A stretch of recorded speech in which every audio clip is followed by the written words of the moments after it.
storms to alert you first. This is KIMT Storm Team 3, weather coverage you can count on.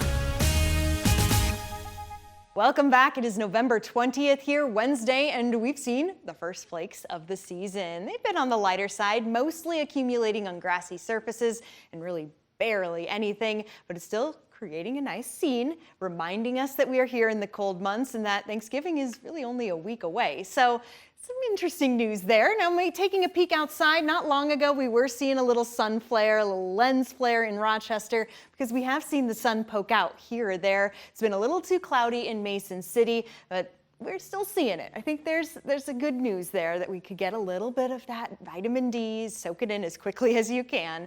And as we continue through the week, we'll start to see some drier conditions. And speaking of drier conditions, with the snow here, you'll probably notice there's not a lot of water content within that snow because we are dry. This is all coming in from the drier northwest as the winds blow in. Temperatures are low, so it's feeling more like it should here. More like maybe the start of winter. Yeah, we're still about a month away from that. All right, moving over to satellite and radar. I mentioned it earlier on. I was talking with Hunter, and a lot of the snow, especially in these blanket areas, may just not be getting picked up by the radar. It's also very, very light snow because a lot of it is falling below the radar beam. So it has a height kind of centering right here across and just moving upwards as it moves out. So that being said, you might be seeing flurries in Mason City right now, even though there's no blue showing up. It's very possible. It happens. It's a common thing. I did want to show that it may be snow picking up a little bit when it comes to the rate as it heads into La Crosse towards the Mississippi, picking up a little more moisture. All part of the low pressure system that brought us the rain earlier this week. It's just kind of stalled out right there. This right here I wanted to show. This is an occluded front, which is the original cold front that brought us down yesterday. Now we have another cold front passing through, keeping these temperatures cool and keeping us in the backspin of that low pressure. Sky Tracker 3 does a good job of showing the snow chances are more on the isolated side as we get later into the afternoon, into the early evening. We could still see a few pop-ups of these snow flurries come through, so we're not done yet, even by 10 p.m.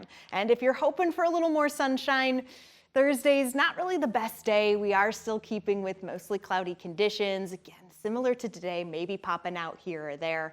Here we go, another way to look at the precipitation timeline as we go through the next 5 hours. Light snow, flurries, isolated, the best way to describe it. Now let's talk temps, because this is also very important. We are chilly. It is 29 degrees right now in Rochester, which is down from just about an hour or two ago where we were at 30.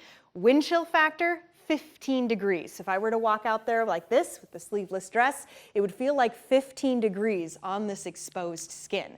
Wind chill is something we've got to keep in mind because we know as we get colder and colder, this wind chill number here in the gray will keep falling. It's going to stay in the teens through most of the day today because temperatures will be pretty steady. But as we head into tomorrow, Nick, we're going to be watching for those winds.